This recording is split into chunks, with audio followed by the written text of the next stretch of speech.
어, 아까 말씀하셨지만, 저는 이제 원래 구약 교수고요.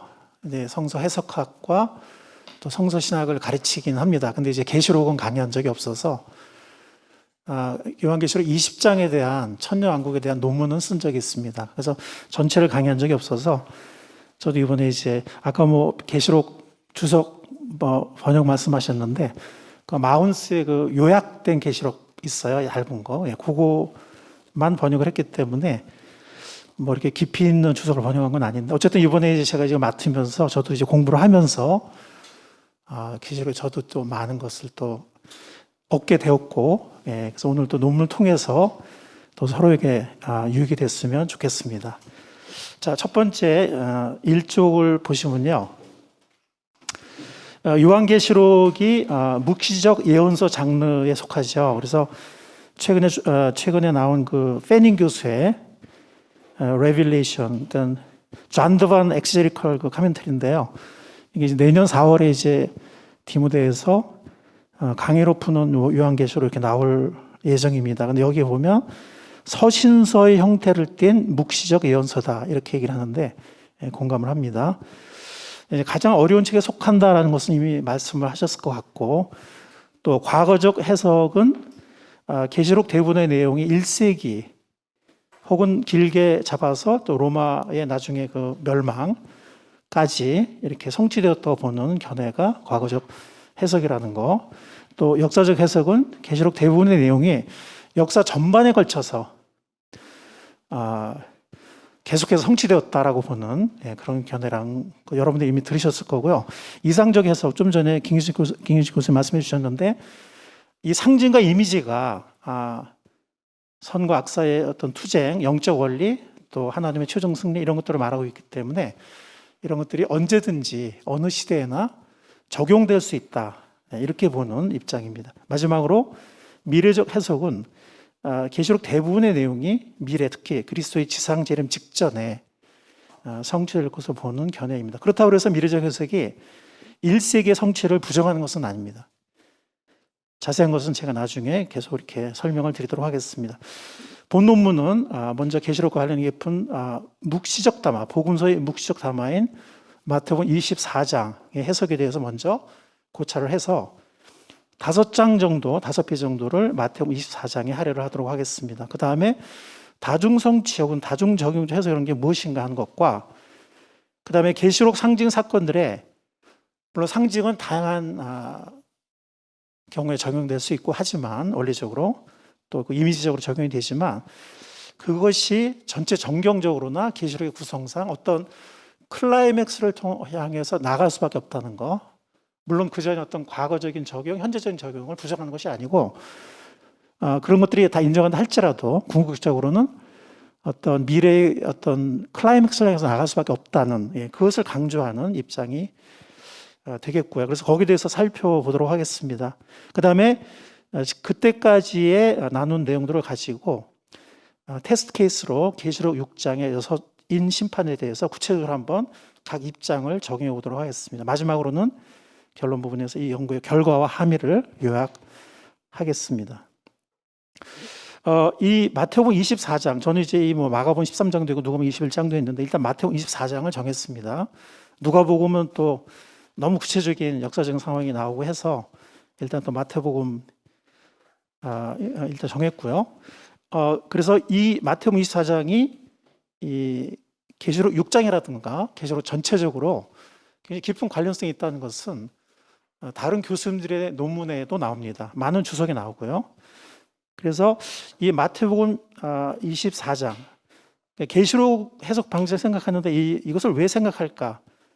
장르적으로도 비슷하고요. 또 여러 가지 비슷한 부분이 있어서 한번 그렇게 한번 어프로치를 해봤습니다. 자, 마태복음 24장 먼저 첫 번째 부분을 보면 이것이 14절까지와 15절 이후로 대부분의 학자들이 이제 그걸 구분하는데요. 14절까지는 D.A. 칼슨 같은 경우는 1세기부터 재림 때까지 있을 일들로 봅니다. 이것은 어찌 보면은 이상적 해석과도 비슷하고 다중적 해석이라고 볼 수도 있겠습니다. 즉 갈등과 전쟁, 기근 지진, 미혹, 핍박, 불법의 성령 이런 것들, 또 복음이 온 세상에 전파되는 이런 이것들이 1세기부터 재림 때까지 계속 반복된다고 보는 것이고요. 칼슨의 경우에 물론 이 일들은 1세기에도 적용될 수 있습니다. 특별히 24장 8절에 보면은 이 모든 것은 진통의 시작이다 하는 말이 나오는데 저는 이 진통의 이 애널러지를 유비를 좀 주목을 했습니다. 그래서 진통이 시작되는 것은 1세기로 볼 수 있겠습니다. 그 다음에 15절 여러분들이 잘 아시는 선지자 다니엘이 말한 바 멸망에 가져간 것이 거룩한 곳에 선 것을 보거든 이렇게 시작을 하죠. 15절이. 그래서 이제 많은 학자들이 특히 칼슨 같은 경우는 이 문단이 예루살렘 함락을 의미하는 것으로 봅니다. 1세기로 보는 거죠. 그래서 칼슨은 그 직전 14절까지서 말했던 계속해서 반복되는 진통의 때의 여러 가지 일들의 특별한 스페셜 케이스로 요 15절부터 21절까지 예루살렘 함락을 예로 든다는 것입니다. 특별히 여기에는 많은 지리적 문화적 구체성이 나오죠. 유대에 있는 자들, 안식일, 거룩한 것 이런 것들이 나오기 때문에 우리가 이것이 기원 후 70년 사건을 묘사한다는 것을 아무도 부정하기 힘듭니다. 일리가 있는 말이죠. 그렇지만 다음과 같은 주장도 일리가 있어 보입니다. 즉, 이 문단이 다니엘서 9장과 12장을 암시 인용하고 있는데 이 9장과 12장의 내용을 보면은 종말론적인 암시를 많이 주고 있습니다. 밑에 각 줄을 좀 참고하시고요. 시간이 없어서. 그래서 예수 그리스도의 재림 직전에 나타나 성전을 훼손하고 자기를 하나님의 자리에 높일 불법의 사람에 대해 말하고 있는 데살로니가 후서 2장 그 말씀 생각해 볼 때, 또 다니엘서 9장 12장의 어떤 종말론적인 배경을 생각해 볼 때, 그리고 마태복음 24장 10월 22절까지의 이것들을 종말론적으로 해석할 수가 있을 것입니다. 즉 마태복음 24장 15절 22절은 1세기에도 적용이 되고 마지막 때에도 다시 적용될 수 있다는 것입니다.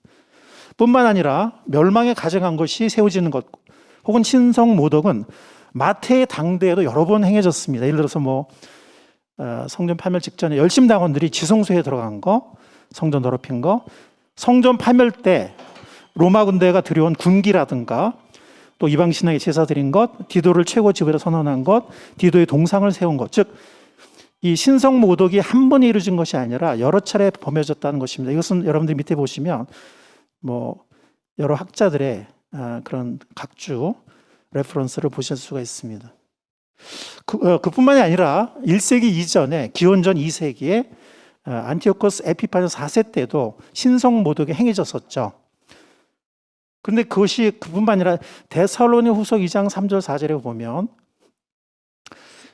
미래 종말의 때에도 물론 아까 우리 송 교수님은 이것이 적그리스도라고 하는 것을 신중하게 봐야 된다. 그래서 충분히 본문적 입증을 해야 된다 그러셨는데 그거는 제 의견에는 그렇다는 생각이 듭니다. 그래서 이 최후의 적그리스도가 미래 종말의 때에도 성전을 더럽히게 됩니다. 즉 성전을 더럽히는 것이 신성모독하는 것이 이례적 사건이 아니라는 거죠.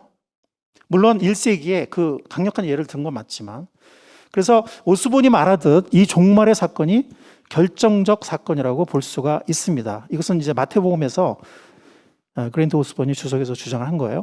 그렇다면 마태복음 24장 15절에서 22절 본문도 다중 적용이 가능한, 물론 1세기에 강력한 예가 나오는 건 맞지만 그냥 그걸로 딱 끝나버리는 것이 아니고 다중 적용이 가능한 내용을 담고 있다고 볼 수가 있습니다. 그 다음에 23절부터 28절, 이거는 4절부터 14절의 내용이 반복되는 듯이 보이지만 이 미혹에 대해서 특별히 강조를 하고 있고, 그래서 하여튼 이건 이제 시간 관계에서 넘어가겠습니다. 여러분들 보시면 그 앞에 나오는 어떤 거짓 메시아 이 미혹에 대해서 좀 더 강력하게 말을 하고 있고, 그 다음에 이제 마태복음 24장 29절부터 보겠습니다. 여기 굉장히 논란이 많은 구절인데, NICNT를 쓴 RT 프랜스는요, 이 마태복음 24장 29절 31절 여기 보면 인자의 진주 하늘에 보이고 땅의 모든 것을 통곡하고 인자가 구름을 타고 능력과 큰 영으로 오는 것을 볼 것이다.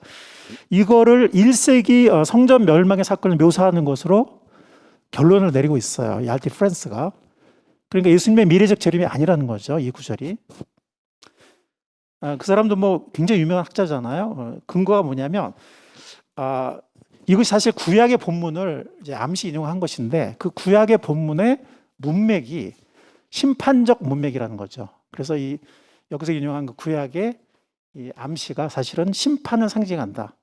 그래서 1세기에 그 유대인들의 파멸, 성전 함락을 말한다. 이렇게 주장을 합니다. 근데 이제 이 마태복음 이 부분의 묘사가 꽤 사실적이거든요. 뭐 땅의 모든 민족이 통곡한다든가, 또 큰 나팔소리 함께 천사를 보낸다, 또 택하신 자들을 모은다, 또 인자의 증자 하늘을 보인다, 이런 것들이 굉장히 어떤 사실적인, 물론 100% 사실적이라고 보기는 어렵지만 상당히 사실적인 면이 많다고 보여지고, 그 다음에 이사야서 13장 또 34장, 근데 여기는 또 비유적인 측면이 강해요. 사실적으로 보기 굉장히 어렵고 비유적인 측면이 굉장히 강합니다. 그런 차이가 있고요. 더 중요한 건 뭐냐면 사실 이건 학자들이 보면 이제 우리가 구약을 인용할 때 어떤 경우는 여기는 긍정적이지만 여기는 부정적이다, 이게 맞다는 거예요. 또 어떤 경우는 여기도 긍정적이니까 여기도 긍정적이어야 한다, 이렇게 일관성이 없이 그때그때 이렇게 그 당시에 논쟁에 유리하게 적용하는 경우들이 제가 주석을 보다 보니까 많이 나오더라고요. 그래서 이 문맥을 가지고, 단지 구약의 문맥이 심판적이니까 이 마태복음 24장의 이 부분, 구름 타고 오고 이 부분에서도 심판을 말하는 것이다라고 문맥까지 끌어다가 똑같이 적용하는 것은 저는 반드시 그러지는 않다고 생각합니다. 그거 가능하긴 하지만 반드시 그런 결론이 내려지는 것은 아니라고 생각합니다. 어쨌든 오스본은 다시 한번 이것이 1세기의 사건과 종말의 큰 환난의 마지막 대회를 동시에 가리키는 것으로, 그러니까 이중 성취된 것으로 오스본은 그 마태복음 주석에서 말하고 있습니다. 물론 저는 다중을 주장하지만, 그다음에 30절에 보면 하늘이 뭐 인자의 징조라든가, 가장 핵심이죠. 족속들의 통곡이라든가 인자가 구름 타고, 이 부분인데 프랜스는 뭐라고 말하냐면 이것이 다니엘서 7장을 암시한 거잖아요. 근데 이 다니엘 7장을 암시한 다른 마태복음 본문에서 심판을 말하고 있으니까 이 본문도 심판을 말한다, 이렇게 주장을 해요. 여러분이 딱 들으면 아시겠지만 그건 필연적인 결론이 도출되는 그런 아규먼트가 아니죠. 네, 그렇게 주장을 하고, 예를 들어서 뭐 출애굽 같은 경우도 어떤 경우는 출바벨론, 어떤 경우는 예수님의 사건, 어떤 경우는 종말의 사건, 이렇게 똑같은 이미지가 다르게 적용되지 않습니까? 대상도 다르고, 또 많은 경우에는 또 그런 긍정적, 부정적 이런 문맥 자체가 다른 경우도 우리는 신약의 구약 인용에서 우리는 자주 접하게 됩니다. 그리고 이 놀랜드가 뭐라고 말하냐면, 인자의 징조에 대해서 말을 하면서 이 다니엘서 인자는 하나님께 신원받고 영광과 영원한 것을 받지만 마태복음 24장에서는 그 인자는 그 권세를 행사하기 위해서 온다, 이렇게 재림을 지지하면서 이렇게 말을 합니다. 자, 31절에서 프랜스는, 제가 왜 프랜스를 얘기하냐면 이 프랜스만 마태복음에서 독특한 주장을 하지 대부분은 이걸 재림으로 봐요, 다른 주석자들은. 그래서 제가 이 프랜스를 집중 좀 이렇게 타겟으로 얘기를 합니다. 31절에서 어떤 해석을 펼치냐면, 여기 보면 택하신 자들을 하늘 이 끝에서 저 끝까지 모을 거다, 이런 얘기가 나오는데, 이게 뭐라고 말하냐면 갈릴리 산에서 예수님의 제자들이 몇백 명이 동시에 모이잖아요. 그때 성취가 됐다는 거예요. 예, 이 하늘 온 사방에 모은다 하는 그것이 이 갈릴리 산에서 45쪽의 메뉴에 나오죠. 그때 성취가 된 것이다, 이렇게 주장을 하는데 정말 설득력이 떨어지는 주장이라는 것을 우리가 참 느끼게 됩니다. 그리고 이것이 과거, 그러니까 프랜스의 주장처럼 이 부분마저 성전 파멸을 말하는 것이라고 해석하는 것을 어렵게 만드는 추가적인 요소가 30절에 땅의 모든 족속을 통곡하며 인정하는 것을 보게 된다, 이런 내용인데, 그래서 여기 보면 그 택하신 자들이란 주석에서, 이거 여러분들이 시간 가지고 읽어보시는데, 그러니까 어떤 인용을 할 때 어떤 경우는 지칭 대상이 바뀐다고 하고, 어떤 경우는 지칭 대상이 여기가 이거니까 이쪽에서도 그거라 해야 된다, 이렇게 하고, 또 어떤 경우는 여기가 긍정적이니까 여기도 긍정적이야 한다, 이렇게 하고, 어떤 경우는 이게 바뀐다고 얘기를 해요. 그러니까 일관성이 없이 이렇게 왔다 갔다 하는 거를 그 신약의 구약 인용 부분에서 발견할 수가 있습니다. 그래서 여기 보면 인자가 구름을 타고 큰 능력을 오는 것에 대해서도 프랜스는 이것이 예수님이 십자가 판결을 받은 거, 버림받은 거, 그 다음에 바로 그것이 그 버림받은 예수님이 왕권을 행사하시게 되는 것이 바로 유대인들에 대한 심판, 즉 성전 파멸이다. 이렇게 얘기를 하면서 이 인자가 구름 타고 내려오는 것이 1세기의 성전 파멸을 말하는 것이다라고 강변을 합니다. 그 밑에 있는 것들은 뭐냐면 다니엘서에서는 다니엘서를 이제 인용을 하죠, 이 사람도. 근데 다니엘서에서는 마지막에 심판받고 다스림받는 게 이방 민족이에요. 근데 이제 마태복음에서는 그 심판받는 대상이 유대 민족이 됩니다. 근데 여기 대해서는 별다른 설명하지 않더라고요. 제가 주소를 봤는데. 그래서 카스는 다니엘서 7장의 영광스럽고 놀라운 어떤 일과 이방 권세의 종말을 묘사한 데 비해서 AD 70년의 일은 이방 권세 승리의 결과다라는 점에서 이것이 유대 민족의 심판을 말한다는 주장에 동의하기 어렵다라고 카스는 결론을 내립니다. 그 다음에 이제 이 인자가 구름을 타고 온다라는 표현, 이 온다, 임한다라는 말이 에어코마이도 있고 또 파루샤라는 말도 있고 그러거든요. 여러 가지 문법적 형태가 있지만 파루샤는 명사고 에어코마이는 뭐 여러 가지 문법 형태를 띠게 되는데 이것이 신약에서 부활과 연관된 종말의 재림을 의미하는 경우가 굉장히 많습니다. 물론 100%는 아니에요.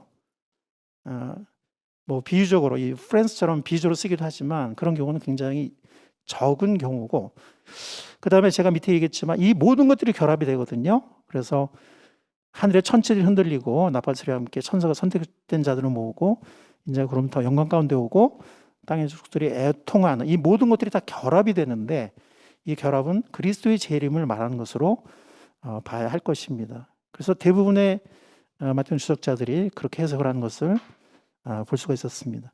그래서 만약에 29절에서 31절 이 재림을 말하는 것을 해석한다면 예루살렘과 성전 파멸은 1차적으로 15절에서 22절에서 암시였다고 보면 될 것이고요.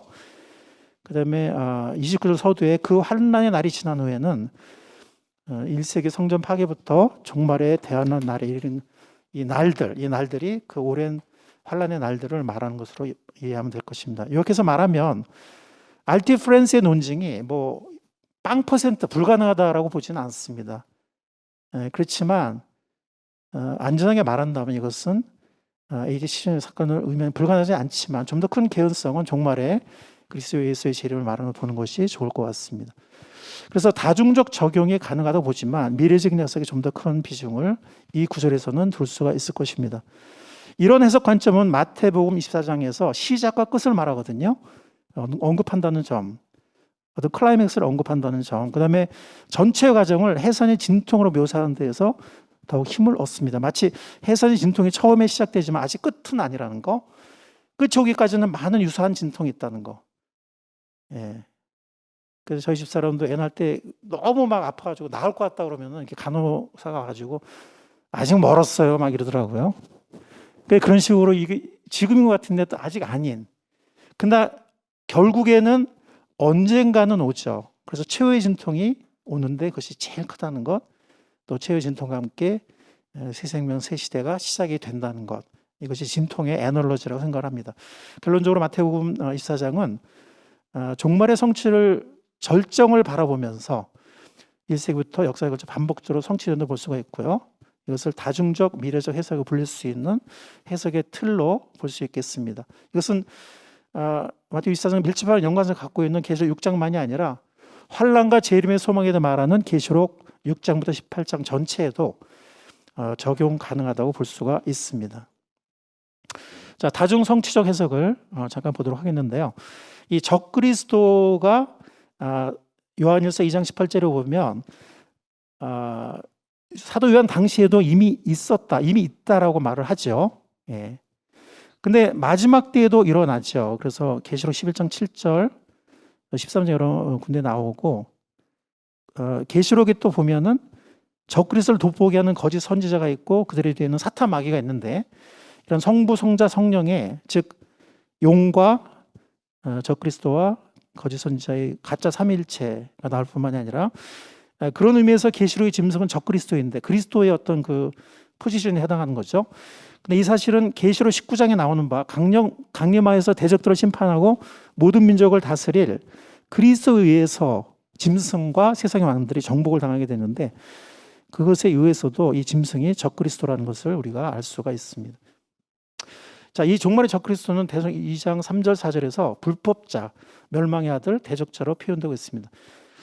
최근에 최신 데살로니가 전후서 주석을 쓴 웨이마라든가 빌이라든가 여러 사람들이 이 불법자를 적그리스도로 해석을 하는 것을 제가 볼 수가 있었고요. 그래서 이 성전 모독이라든가 또 신이라고 불리우는 것, 위에 모든 곳에 자기를 높이는 것, 이런 것들을 통해서 바로 이 불법자가 적그리스도다 이렇게 데살로니가 전후서 주석자들이 결론을 내리는 것을 보았습니다. 그래서 우리는 아까도 말씀드린 것처럼 요한 이전에 AD 70년 디도 또 기원전 2세기에 안티오코스 에피파네스 이런 성전을 모독하는 사건들이 이게 반복되는 걸 보고 또 대선의 후서라든가 또 계시록 여러 부분에서 미래에도 특히 대선의 후서에 보면 그 미래거든요. 미래에도 이 짐승 혹은 적그리스도가 오는 것을 볼 수가 있어서 이것을 또 다중적으로 이 적그리스도에 대해서 성경이 예고하고 또 성취되는 것을 볼 수가 있습니다. 이 루카스에 대해서는 루카스의 견해에 대해서는 논평하시는 교수님이 언급을 하시는 것 같아요. 그래서 시간 관계상 그때 제가 짧지만 그때 답을 하도록 하겠습니다. 그래서 7쪽의 밑에 부분에 보면 이러한 적그리스도적 존재에 대한 다중지칭 적용은 마태복음 24장 8절에 진통의 이미지를 따라서 종말의 클라이맥스적 혹은 충만한 성취를 바라보는 것을 우리가 이해할 수가 있고요. 이것을 다중성취적 그러면서도 클라이맥스를 강조하는 미래적 해석 모델이라고 부를 수가 있을 것입니다. 같은 맥락에서 오즈번 8쪽의 메뉴입니다. 혹은 마운스는 계시록 13장의 짐승에 대해서 과거주의 해석, 상징주의 해석, 이상주의죠. 미래주의 해석이 다 가능하다고 실제적인 예를 들어가면서 그들의 주석에서 예증을 하고 있는 것을 볼 수가 있고요. 필자는 거기에 동의하고 있습니다. 그 외 애들도 지민의 제약으로 제가 깊이 있게 할 수는 없었지만 바벨론도 옛날의 바벨론 또 이 계속 또 1세기 당시 그 다음에 또 미래의 본격적인 바벨론 이렇게 다중성취가 충분히 되는 것을 볼 수가 있고요. 출애굽도 이런 많은 경우에 출애굽이 그 이미지 혹은 또 재앙, 구속 이런 것들이 적용되는 것을 볼 수가 있습니다. 계시록에는 하나님의 종으로 나오지만 야훼의 종 이미지도 다중성취의 좋은 본인인데요. 여기 대해서 제가 박사 논문을 썼기 때문에 혹시 관심 있는 분들은 밑에 각 줄을 참고하시면 좋겠습니다. 넘어가서 이번에는 이 예언 묵시적 상징 사건들의 이런 것들을 어떻게 보면 이상주에서 말하는 것처럼 그 장르상 반복될 수밖에 없는데 적용이. 근데 제가 가진 관점은 그 이상주의 관점을 인정하면서 그러나 이것이 미래 절정을 향해서 나아간다는 것, 그것을 강조했으면 좋겠습니다. 이것은 마치 산고의 고통이 작게 시작되어 점점 강도가 증폭되어 가다가 초유의 가장 큰 고통과 함께 산고 과정이 끝나고 새 시대가 열리는 것과 같다고 볼 수가 있겠습니다. 이제 그쪽의 메뉴를 보시면 아까 말씀드린 적그리스도 사건이라든가 근데 루카스도 사실은 그 주석을 보면 다니엘서 주석을 보면 대부분 안티오코스 에피파네스에 적용을 해요. 대부분 이것은 섣불리 미래에 적용 안 된다고 얘기하지만 11장 끝부분에서는 이것은 도저히 안티오코스 에피파네스에 적용할 수 없다라고 본인도 인정을 하고요. 훨씬 능가하는 절정의 그림이다라는 인정을 하고 어떤 종말적 그림으로 갈 수밖에 없다라는 걸 인정을 하더라고요. 그리고 해설 부분에 가면 1세기의 그 이미지가 계속적으로 반복적으로 역사상 그런 존재가 나타날 수밖에 없고 계속적으로 적용될 수밖에 없다라고 또 얘기를 합니다. 아까 제가 대선호서 말씀드렸는데 쇼그렌이라는 또 최신 주석을 쓴 학자도 역시 마찬가지로 이 종말의 적그리스도가 적그리스도 중에서도 절정의 성격을 갖고 있다라고 주장을 하는 것을 볼 수가 있었습니다. 자, 좀 더 넓은 관점에서 볼 때 계시록의 환란은 점점 광범위해지고 강력해집니다. 그리고 아까 말씀드렸던 여러 가지 그런 하나님에 대한 대적, 심판과 재앙, 사탄의 몰락, 바벨론 등도 이런 다중적 속성을 가지되 절정을 향해 나가는 것을 볼 수가 있습니다. 그래서 그것은 그 절정이라는 것은 예수님의 지상재림과 이어지는 절정적 심판, 구속을 둘러싼 사건들, 즉 미래의 사건이라는 것을 우리가 볼 수가 있고요. 이것은 미래적 해석을 정당화시킵니다. 페닝 교수가 최근에 이제 그 잔더반 그 성경 주석, 한국에는 강해로 푸는 시리즈로 나오죠. 강해로 푸는 그 계시록 좀 있으면 금방 출간이 될 텐데요. 그 점진적 세대주의자이거든요. 그 페닝 교수가. 그래서 혹시 세대주의에 대해서 여러분들이 최신 세대주의 좀 알고 싶어 하시면 그 내년 4월에 출간될 그 주석 꼭 참고하시면 좋겠고, 그 다음에 제가 번역한 그 점진적 세대주의라는 책이 있는데요. 혹시 관심이 계신 분은 참고하시면 좋겠습니다. 꼭 세대주의에서만이 아니라 해석이라든가 혹은 성경 전체를 보는 그런 데 도움이 있을 것 같습니다. 그리고 이제 앞에 교수님들 중에서 어떤 내용 중에서 이거는 좀 어떤 오해 소지를 없애기 위해서 말씀드린, 물론 이제 그런 의도는 아시는 건 아는데, 그 세대주의자로 뭐 럭크만 이런 예를 드셔서 세대주의가 뭐 이분 잘못했다 이런 내용이 있었는데, 사실 이렇게 표현하면 될 것 같아요. 그러니까 예를 들어서 우리 한 사람이 계속 성장하지 않습니까? 우리가 뭐 지식이나 경험이나 인생관이나 성장하는데, 옛날에 정말 그 철없이 했던 얘기를 가지고 지금은 그렇게 생각하지 않는데 그 기록에 남았다 이거죠. 그걸 끌어다가 이 사람 이런 사람이 이렇게 말하면 여러분들은 그게 공정한 레프레젠테이션이라고 생각하지 않겠죠. 만약 누가 여러분들이 그렇게 한다면 억울해 하겠죠, 그죠? 근데 뭐 의도적이라고 생각하지는 않지만 세대주의에 대해서는 그런 경우가 굉장히 많아요. 그러니까 아니면 이제 우리 집에 나가서 뭐 이상한 행동을 하는 그 사람이 마치 그 가문을 대표하는 것처럼 그 사람의 말이, 만약 여러분들이 그런 일을 당한다면 굉장히 이건 부당하다라고 여러분들이 생각하실 텐데, 좀 그런 면이 사실 외국에는, 솔직히 말해서 외국에는 그렇지 않거든요. 한국에는 세대주의가 무슨 뭐 다미성교회, 무슨 뭐 말씀 보존 이런 데 자꾸 이제 그 사람들이 자기 뭐 세대주의다, 우리가 세대주의다 이렇게 얘기를 하니까 세대주의를 좀 이상하게 보고 막 그런 게 굉장히 많은 것 같습니다. 마치 이거는 미국의 공화당, 민주당이 서로 이렇게 견제하며 서로 발전하는 것처럼 전 세계적인 학회를 보면 이제 언약신앙과 세대신앙이 서로 자극을 주면서 서로 이제 보완하면서 이렇게 서로 발전하고 있거든요. 최근에는 점진적 언약신학과 점진적 세대주의 굉장히 많이 가까워졌고요. 근데 물론 잘못된 세대주의가 있죠. 한국에 있는데 좀 어떤 최신 세대주의자의 견해라든가 아니면 좀 그렇게 인용하면 좋을 것 같아요. 어쨌든 그거는 제가 좀 말씀드렸고요. 자, 그래서 또 이제 이 시리즈가 첫째, 그러니까 그 인 시리즈와 나팔 시리즈와 또 대접 시리즈도 그 시간 순서로 간다는 것과 반복되는 두 가지 견해가 있는데, 그 페닝 교수가 굉장히 그 설득력 있게 설명하더라고요. 여러분 한번 읽어보시고요. 또 밑에 각조 117에 보면 반복 모델의 주장도 거기 열거를 하고 있습니다. 그래서 여러분들이 한번 생각해 보시기 바랍니다.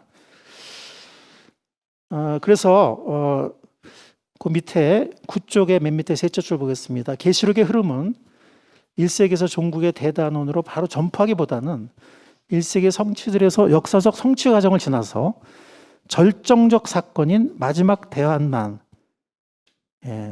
그리고 그리스도의 지상 재림을 거쳐서 이 클라이맥스를 거쳐서 종결로 간다고 우리가 이해할 수가 있겠습니다.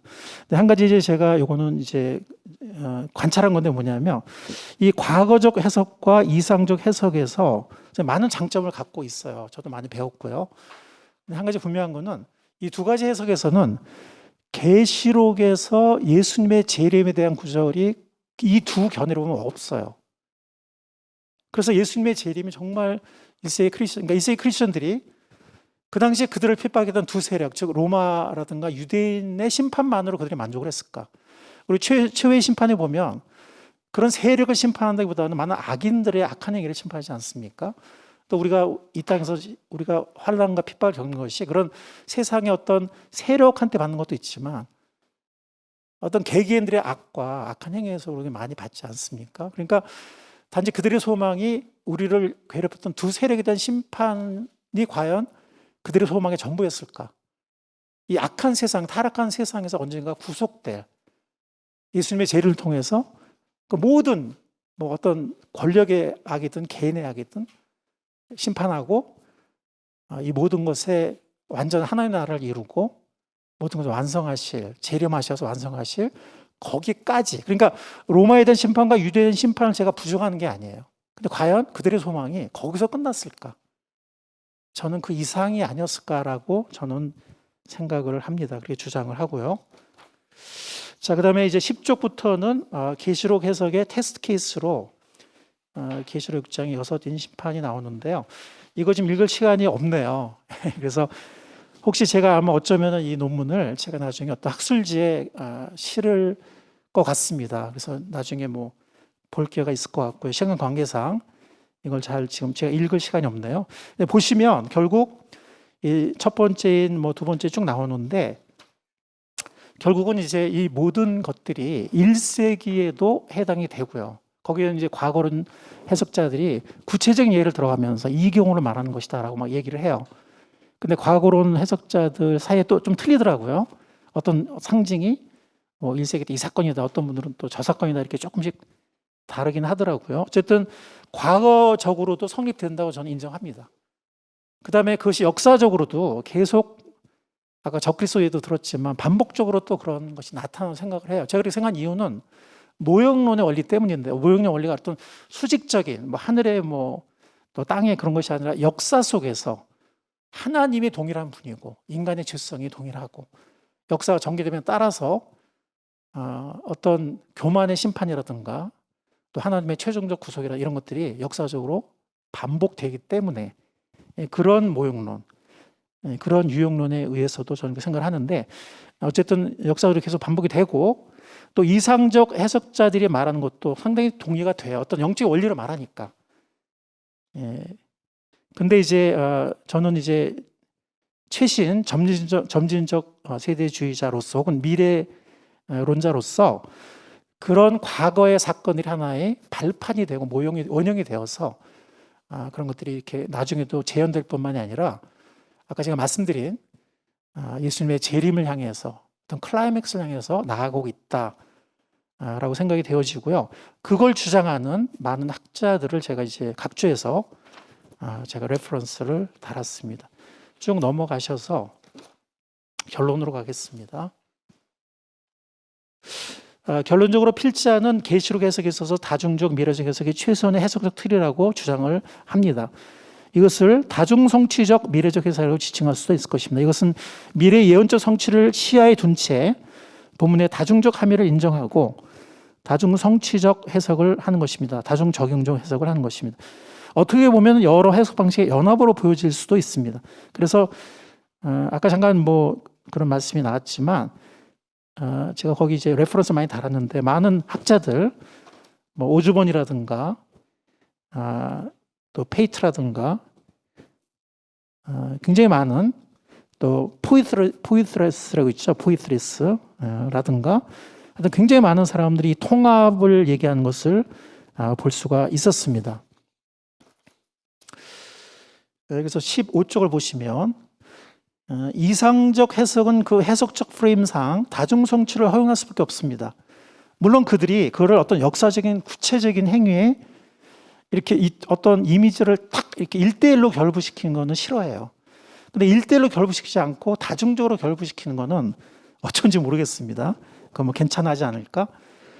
그래서 이상적 해석과 필자의 해석 간의 차이점은 전자는 다중성취를 인정하면서도 역사적 성취에 강조점을 두지 않는다는 것, 즉 이론상으로는 언제든지 정의될 수 있는 영적 원리를 영적 전쟁이나 환란과 핍박이나 신적 승리와 궁극적 승리 이런 것들을 강조하는 것이고 저의 해석 입장은 본문의 의미가 일정한 패턴을 가지고 역사상 사건들의 반복적으로 적용되되 종말의 절정을 향해서 나아간다는 것입니다. 그 밑에 이제 우리 송 교수님 잠깐 들었는데요. 제가 보다 보니까 또 다중적 해석으로 보이는 그런 해석을 한 경우들이 있더라고요. 한번 읽어보시기 바랍니다. 요약해서 페이트는 이렇게 말합니다. 이 해석적 난국을 헤쳐나가는 길은 이 네 가지 방법들이 서로 결합하여 성경의 마지막 책을 이해하기 위한 해석상의 연합을 이루는 데 있는 것으로 보인다. 이렇게 얘기를 합니다. 그래서 많은 학자들이 그 밑에 각주를 보시면 뭐 오즈본, 페이트, 뭐 이한수 교수님, 또 포이트리스, 뭐 하여튼 여러 사람들, 또 마운스도 이런 용어는 쓰지 않지만 그런 구도로 해석을 하는 걸 볼 수가 있어요. 그래서 필자도 이 입장에 동조하는데 이런 해석적 종합을 추구하다가 필자의 해석 모델이 나온 건 아니고요. 그냥 막 좀 더 잘 해석하기 위해서 궁구하는 과정에서 이 모델이 나왔는데 이 종합을 추구하는 사람들의 의견과 제 의견이 상당히 유사한 부분이 많은 것을 알게 되었습니다. 자, 마지막 문단 보겠습니다. 필자가 제안하는 이 다중적 미래적 해석 모델을 적용한다면 계시록의 말씀은 과거와 현재와 미래를 위한 생생하게 살아있는 말씀으로 우리에게 다가올 것이다. 과거 1세기와 그 후 역사에도 이 말씀이 생생하게 적용되었음을 상상하고 그 현장성을 느끼면서 많은 도전을 받을 수 있을 것이고, 또 계시록 말씀은 현재 우리의 삶과 세상에도 적용해서 믿음의 삶을 사는데 큰 도움이 될 것이며, 더 나아가 임박한 미래에 이루어질 절정적 성취를 바라보면서 늘 깨어 준비하며 복된 소망으로 살아가는 데도 큰 힘이 되지 않을까라고 생각을 해서 이러한 해석적 모델을 한번 제안을 해 보았습니다. 감사합니다. 이어서 우리 신학과에서 가르치고 계신 주기철 교수님 10분간 논평해 주시겠습니다. 네, 교수님 먼저 귀한 논문 참 감사드립니다. 다른 분도 다 마찬가지겠지만 저는 이제 서신서를 전공을 했기 때문에 사실은 계시록을 접할 기회도 없었고, 사실은 뭐 접하기도 그렇게 제가 적극적으로 접하지도 않았고, 그런데 이번 기회를 통해서 세 분의 교수님의 그 글들을 쭉 읽어보니까 이런 다양한 관점들이 있구나라고 생각하고, 그러면서 아까 제가 식사하면서도 우리 김 교수님께 대단하십니다. 어떻게 이런 어려운 책을 연구하시려고 생각하셨습니까? 저 같으면 잘 못할 것 같은데, 이런 복잡한 책을 제가 보기만 보다 너무 복잡하고 방법론도 많고 접근법 너무 많아서 좀 복잡할 것 같은데, 그래도 이렇게 잘 연구해 주셔서 너무 감사드립니다. 여기 글을 보시면 논문의 이해와 요약을 했는데, 이걸 일단은 방금 들으셨기 때문에 제가 다 생략하고 바로 저는 평가 및 제안을 간략하게 그렇게 말씀을 드리도록 하겠습니다. 요한계시록 6장에 나타난 6인 심판에 대한 해석은 방법론마다 해석이 다를 수 있기 때문에 이에 대한 평가를 생략하고요. 그러나 전체적으로 균형 잡힌 해석 방법을 찾기 위해서 노력하신 우리 박 교수님께 정말 감사드리고 또 많은 것을 배우는 시간이었습니다.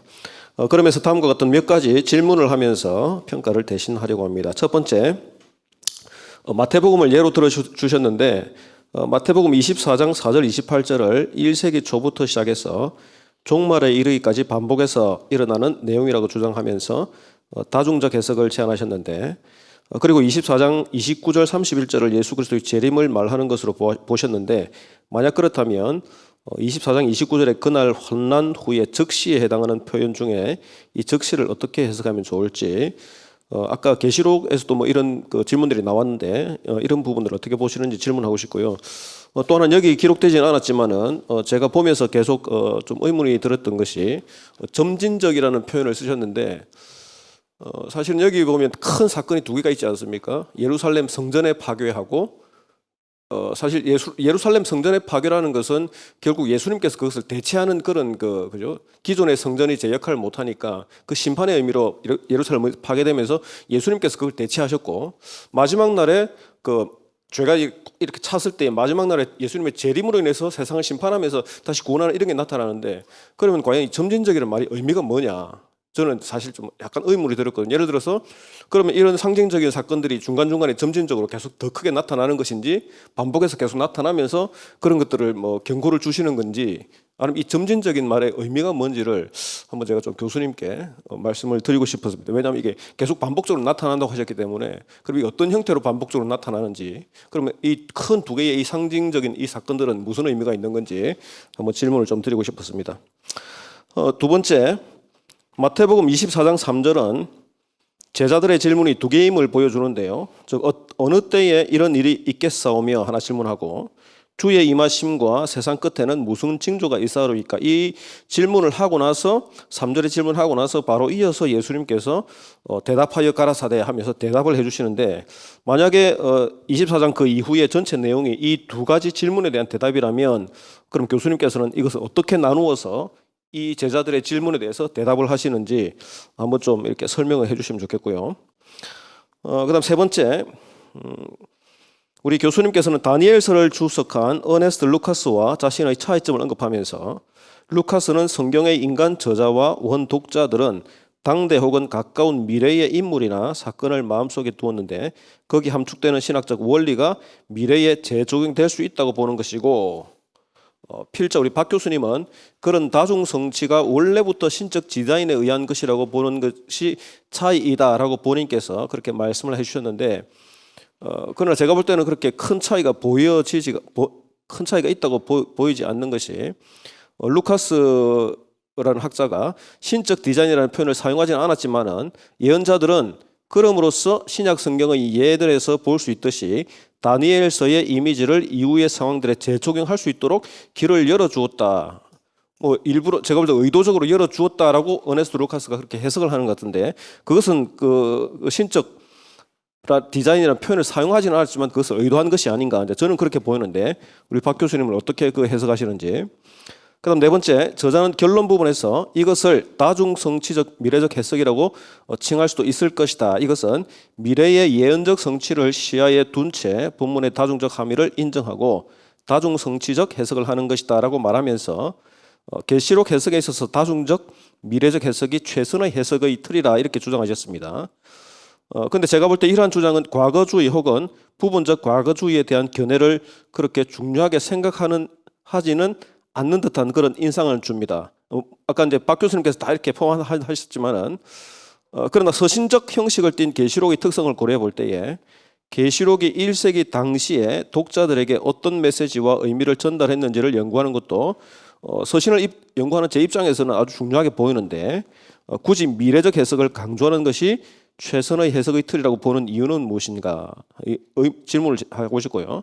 그러면서 마지막 제안에 보면 같은 맥락인데, 제가 이렇게 깊이 연구를 해보지는 않았지만 여러 가지 방법론들, 서신서도 마찬가지거든요. 서신서도 어떤 서신도 한 가지 방법론으로 완전히 커버되는 게 없거든요. 그러면 다중적 여러 가지 방법론을 도입해서 어느 하나에 강조점을 두기보다는 여러 방법론을 과거적, 미래적 이렇게 다 흡수해서, 예를 들어서 다중적 하면서 미래적 탁 찍어버리면 미래를 강조하는 거잖아요. 그죠? 그러면 과거적 입장에서 볼 때는 저거 사실은 따르기 힘들거든요. 그렇다면 제가 제안하는 것은 골고루 다 강조하면서 서로를 다 흡수할 수 있는 그런 방법은 없을까?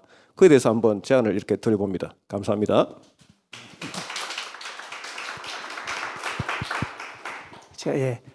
그 마지막 말씀하신 그것이 제가 제안하는 방법이고요. 단지 미래적 그 절정을 빼지 말자 하는 것이고, 그것만 그 미래적 절정이라는 말 때문에 그렇게 느끼실 수 있는데, 우리가 이제 결국에 하나님의 나라가 결국에는 완성되니까요. 또 그것이 우리 소망이니까.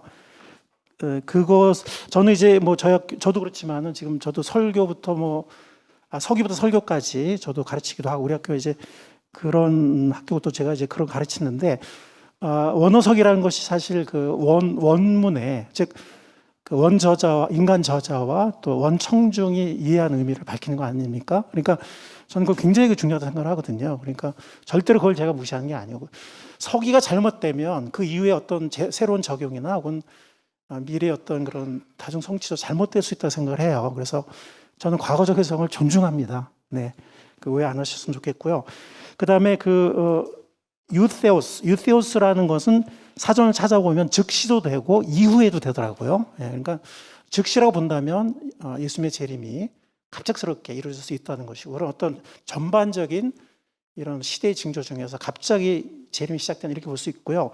그 이후에라고 해석한다면 그런 것들이 점점 지진도 그렇고 어떤 징조가 이렇게 점증되다가 그럼 환단의 날들이 차면 예수님이 오신다. 이렇게 둘 다 이해가 가능할 수 있을 것 같습니다. 그다음에 이 둘째에서 말씀하신 거는 어느 때에 이런 일이 있겠어요? 어느 때는 성전의 무너짐이거든요. 왜냐하면 2절이 예수님이 성전에 대해서 성전 파멸을 말하고 있기 때문에 어느 때 이런 일이 있겠냐. 이건 성전에 대한 건데 그거는 거기서 말하는 것이 예수님의 대답은 15절부터 시작되는 거라고 생각을 해요. 그러니까 이 멸망에 가정한 것들 또 어떤 최후의 멸망 그 당시에 어떤 이 세워질 때 성전의 멸망 그러니까 성전의 파멸이 이루어진다라고 보고요. 그다음에 다시 오시는 때와 세상 끝날에는 어떤 징조가 있겠느냐. 그 중간 부분을 앞과 뒤, 그다음에 마태복음 24장의 끝 부분까지 징조들에 대해서 설명하고 있다고 생각합니다. 그다음에 셋째, 루카스와 저의 견해는 사실 비슷한데요. 이렇게 보시면 되겠습니다. 그러니까 루카스의 견해는 제가 이제 해석을 가리키기도 하는데요. 그러니까 신적인 의도와 인간적인 의도가 같다고 보는 거예요. 루카스는. 단지 거기서 파생되는 원리가 나중에 재적용될 수 있다는 입장이고요. 저는 예언자들이 신적인 의도로 100%다 알았다고 생각하지 않습니다. 저는. 근데 예언자가 기록한 본문 자체는, 본문의 표현은, 이미지는 그런 레퍼런셜 파워가 있어요. 미래의 종말을 선지자가 100%다 몰랐을지라도 미래의 사건을 암시할 수 있는, 지칭할 수 있는 파워가 본문에 있다고 생각을 해요. 그 상징 속에. 그래서 그게 차이점이에요. 그러니까 루카스는 신적 의도와 인간적인 저자, 디바인 미닝과 휴먼 오토스 미닝이 똑같다고 보는 것이고 단지 원리를 적용한다고 보는 것이고 저는 인간 저자는 물론 그 당시를 의미했을 수 있지만 디바인 미닝, 그러니까 하나님의 그건 뭐 충만한 의미라고도 해요. 센서스 플래너라고 하는데 하나님은 인간 저자가 그걸 다 몰랐을지라도 미래의 사건까지도 지칭할 수 있도록 그런 상징을 쓰셨고 또 그런 문장 표현을 하셨다. 인간 저자가 그걸 100% 몰랐을지라도 저는 이런 생각을 하기 때문에 그런 차이점이 있습니다.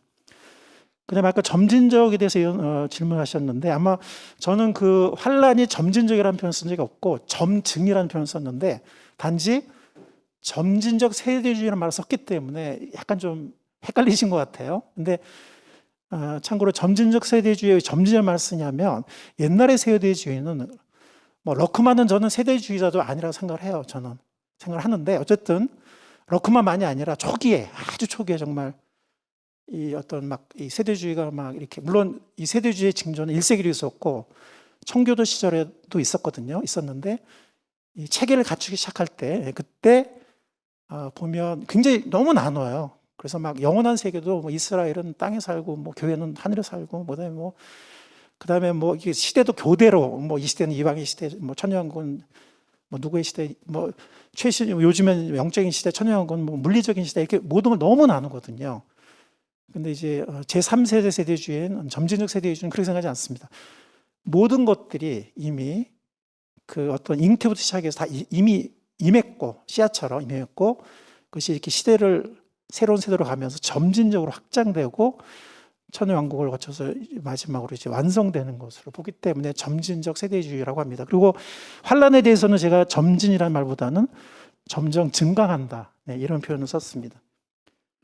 마지막으로 요건 제가 아까 말씀드렸죠. 과거주의를 저는 굉장히 존중하고 거기서 굉장히 많은 이런 일이 있었구나. 단지 요세푸스라는 그 기록을 굉장히 의존하더라고요. 과거주의 주석을 보면. 근데 과연 그 신뢰성을 어디까지 인정할 수 있을까 하는 그런 퀘션이 있습니다. 그 외에는 저는 뭐 과거주의를 좀 굉장히 많은 유익을 얻고 있고 존중하고 우리가 원어 서기에서 강조하듯이 원래의 의미에서 후대의 모든 의미가 출발한다고 생각을 합니다.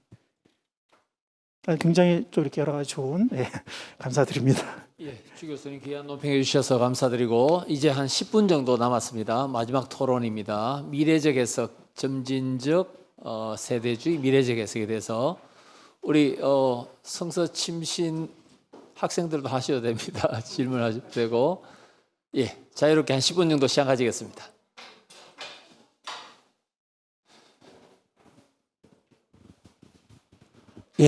권기현 목사님. 예, 교수님 너무 귀한 논문 발표해 주셔서 너무 감사합니다. 먼저 그리고 저는 네. 본인 소개. 죄송합니다. 저는 네네. 대구에서 로뎀 장로 교회를 네네. 오늘 논평하셨죠? 목회하고 있는 예, 권기현이라고 감사합니다. 합니다. 네. 교수님 죄송합니다. 예, 저는 오기 전에는 그 과거주의, 이상주의, 미래주의가 사실은 너무 팽팽하지 않습니까? 그런데 이제 그 교수님 세 분 논문을 읽으면서 상당히 공통점에 접근하고 있는 그 교집합이 상당히 많고, 그리고 한국에 지금 번역되어 있는 비교신학 시리즈나 이런 데서 그냥 팽팽하게 하는 것보다 훨씬 더 발전적인 세미나가 되고 있다는 생각이 들어서 참 소망이 느껴지고 앞으로도 계속 좀 이렇게 하면 좋겠다 싶습니다. 교수님 너무 고맙습니다. 네, 두 아멘입니다. 가지만 좀 여쭙고 싶습니다. 네. 요거는 그 교수님이 발표하신 핵심은 아니었는데 다니엘 7장 13절 14절에 보면 인자 같은 이가 구름을 타고 오는데 요 그 다니엘 7장만을 읽어볼 때는 구름을 타고 오는데 땅으로 오는 것이 아니고 하늘로 오는 것 같거든요. 그래서 예를 들면 칼빈 같은 경우에는 아주 단언하듯이 예수 그리스도의 성천으로 이렇게 하는 것 같습니다. 교수님 어떻게 생각하시는지 것이고요. 두 번째는 이제 세대주의나 미래론에 있어서 이제 조금 고민되는 것 중에 하나가 민족적 이스라엘, 그러니까 미래에도 어떤 게 이루어진다라고 어떤 가정을 하고 있어야 되니까요. 민족적 이스라엘과 일반 이방 그리스도인 사이에 특권의 차이가 없다는 게 갈라디아 3장 28절, 에베소서 2장 11절에서 22절에 사도 바울이 아주 강력하게 선언하고 있는데, 이제 이런 부분과 혹시 민족적 이스라엘과 이방인 그리스도인 사이에 하나님께서 지금도 두 종류의 서로 다른 언약을 가지고 있다고 생각해야 하는 것인지, 이제 요거는 좀 제가 그 교수님 발표하고는 약간 별개인데 좀 궁금해서 여쭙습니다. 저 질문에 대답하면 40분에 못 끝날 것 같은데요. 그냥 짧게만 하겠습니다. 두 가지 언약이라는 말은 새 언약이 두 가지냐 뭐 이런 말씀이신가요? 네, 네.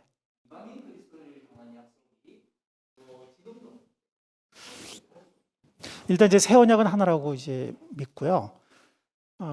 근데 이제 아까 제가 뭐 그 다중 성취를 향한 그 본문의 힘이라든가, 그다음에 이제 신적 의도 이런 걸 말씀을 드렸는데, 그냥 제가 이걸 설명하면 너무 길어질 수 있거든요. 참고로 그냥 사실 성서 신학자, 주석학자들은 그런 어떤 조직 신학적 오리엔테이션이 별로 없는 사람들도 많거든요. 물론 있는 사람도 있지만, 그래서 로마서 이제 9장부터 11장 유대인에 대한 걸 읽어보시면 오늘날에는 그 에스닉 이스라엘, 그러니까 민족적 이스라엘의 대규모 회심을 믿는 사람들이 대부분입니다. 그러니까 그걸 좀 참고하시면 좋겠고요. 제가 지금 여기서 답변할 시간이 없어서 참고하면 좋겠고, 물론 일부 반대하는 사람도 있지만 대세는 그렇다는 거죠. 그래서 지금 제가 아직 번역은 안 했지만 그 프로그레시브 카비넌털리즘이라고 이렇게 미국에서 나왔어요. 예, 그래서 지금 중요한 책 하나 번역이 됐는데 제가 좀 기억력이 좀 꽝이라서 제목 생각 안 났는데 굉장히 하나 좋은 책이 출간이 됐는데요.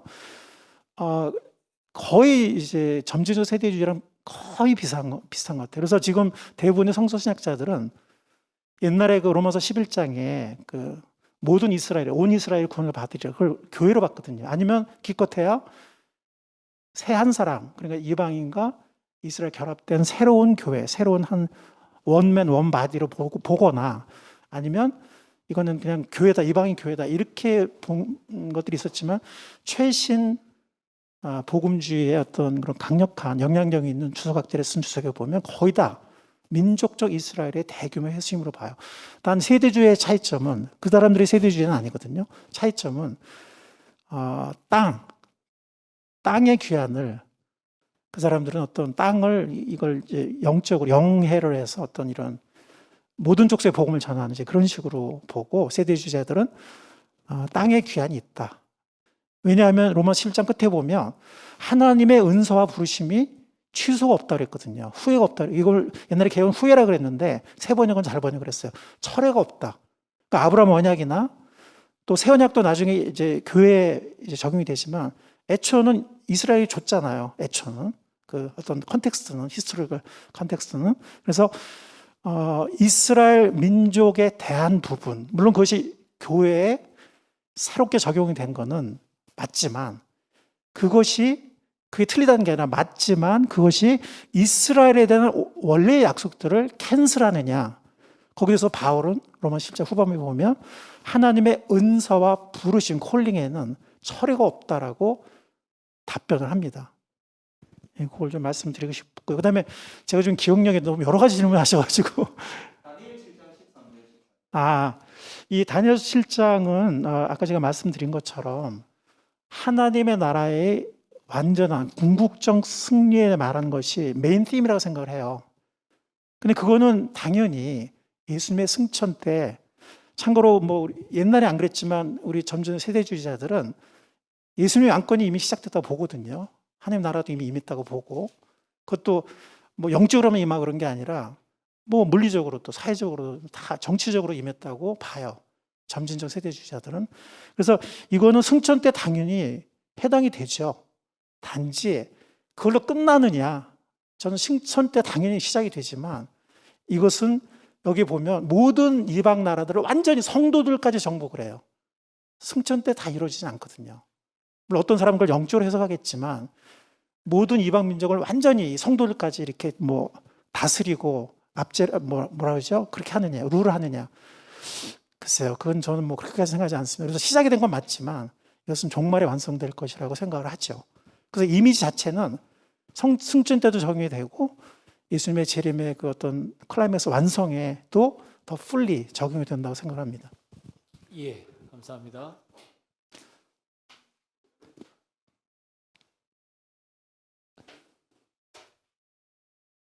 예, 뭐 한두 분 더 질문해 주시면 마칠 수 있을 것 같습니다.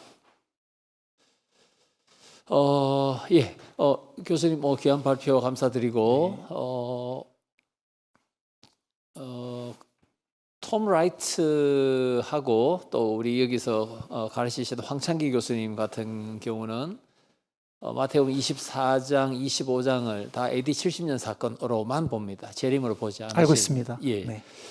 그리고 톰 라이트는 또 유대인들이 중요하게 여겼던 성전, 율법, 땅, 이것들이 이제 예수 그리스도 오심으로 참 성전이신 예수 그리스도, 또 땅이 아니라 하나님 나라의 영역, 그리고 율법이 아니라 그리스도의 법, 이게 다 이렇게 대체되었다, 성취되고 대체되었다, 이렇게 보는 관점에 있어서는 점진적 세대주의하고는 좀 상당히 좀 거리가 좀 있는 것 같은데, 그런 분들에 대해서는 교수님께서 좀 어떤 평가를 하고 계십니까?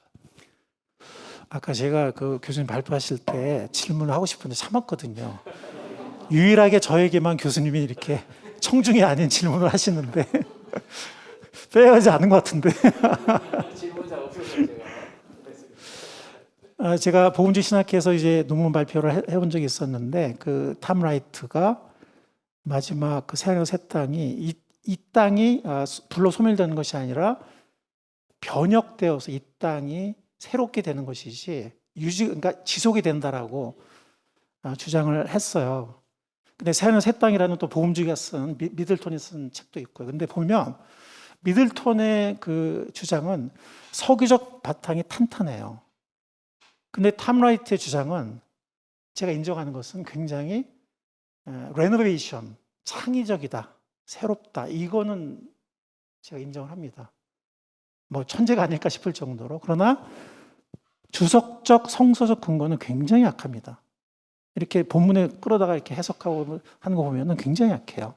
네, 그건 뭐 제가 시간이 없어서 제가 논문 복음주의학회에서 발표를 했지만, 그래서 저는 이제 그 NT 라이스를 어떤 역사학자 내지 아니면 뭐 어떤 새로운 걸 이렇게 제시하는 그런 면에서는 컨트리뷰션 인정하지만 어떤 주석적인 성서적인 그런 면에서는 사실 별로 이렇게 크레딧을 많이 안 주고 있습니다.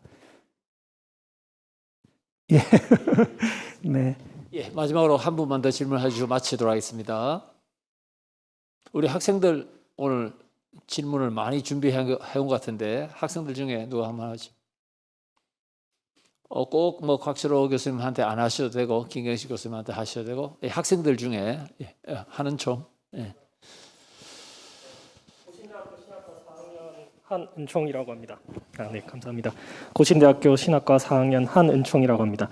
제가 그 질문을 조금 준비해서 보면서 읽도록 하겠습니다. 제가 알기로는 그 마태복음 24장 그 감람산 강화의 핵심 내용은 예수님께서 인자로 다시 오실 하나의 파루시아와 이것과 구분되는 그날을 알 수 없는 최종 파루시아인 걸로 알고 있습니다. 그래서 계시사적으로 볼 때는 AD 70년의 예루살렘 멸망이 옛 경륜의 시대의 끝이고 또 본격적인 새 경륜의 시대인 교회의 시대의 시작으로 보아야 한다고 또 알고 있습니다. 그래서 주님의 탄생부터 십자가, 부활, 승천, 오순절, 성령 강림이라는 거대한 하나의 구속 사건을 통해서 그 옛 언약의 종결이 재확인됐고 예루살렘 멸망이라는 사건으로 또 새 언약 시대의 도래를 재차 알려서 이제 그 새 언약으로의 전환을 두 번의 기회를 통해 계시함으로 교회가 새 언약의 파트너로 인정받았음을 저는 그렇게 알고 있습니다. 그래서 제가 여쭤보고 싶은 것은 이제 오늘 그 논문에서 마태복음 24장을 다중 성취적 해석적으로 설명하신 부분에 있어서 그 마태복음 24장 8절에 해산의 진통을 설명하시면서 마치 해산의 진통이 처음에 시작되지만 아직 끝은 아니라는 것, 끝이 오기까지는 많은 유사한 진통이 있다는 것, 그리고 최후의 진통이 제일 크다는 것 하시면서 최후의 진통과 함께 새 생명, 새 시대가 시작된다는 것을 설명하시고 종말의 성취를 절정으로 바라보셨는데 그렇다면 그 새 생명과 그 새 시대가 시작된다는 것을 어느 기점으로 보시는지 질문 드리고 싶습니다. 일단 그 과거주의 해석자들의 AD 70년에 유대인들에 대한 심판이 이루어졌다는 것은 저도 인정하는 부분이 있습니다. 그런데 제가 쉽게 동의하기 어려운 부분은 그때에 유대인과의 최종적인 이혼이 이루어지고 교회의 결혼이 시작이 되었다. 그 부분은 제가 좀 쉽게 아직은 설득이 되지 않았습니다. 솔직히 말씀드리면. 그러니까 교회의 시작을 오순절날을 볼 것인지 아니면 뭐 혹자가 주장하듯 뭐 사도 바울의 어떤 사역 중에 한 시점을 볼 것인지 아니면 AD 70년을 볼 것인지 그 부분은 지금 여기서 말하기에는 너무 길어질 것 같은데 어쨌든 그렇게 보는 견해도 있지만 AD 70년에 이때 비로소 유대된 심판을 부정하는 게 아니고요. 그것이 임플라이하는 함축하는 것이 이때 비로소 유대인과의 어떤 다이버스가 완성됐고 결정적으로 그다음에 교회와의 어떤 그 부분은 제가 아직 동의를 못하겠습니다. 그리고 이제 교회 시작을 언제로 보든 그것도 하나의 엄청난 구속사적으로 엄청난 사건이고 새 시대가 열린 건 맞죠. 그러니까 제가 누누이 말씀드린 그것이 마지막에 모든 것이 완성되어서 정말 말 그대로 새로운 새 땅이 열리는 것을 서로 모순되지 않지 않습니까? 그러니까 저는 둘 다 인정한다는 거죠. 예. 네, 그 정도 이렇게 가름하겠습니다. 예, 감사합니다. 오늘 귀하게 발표해 주신 우리 곽철호 교수님 박수로 감사 표시를 드리겠습니다. 감사합니다.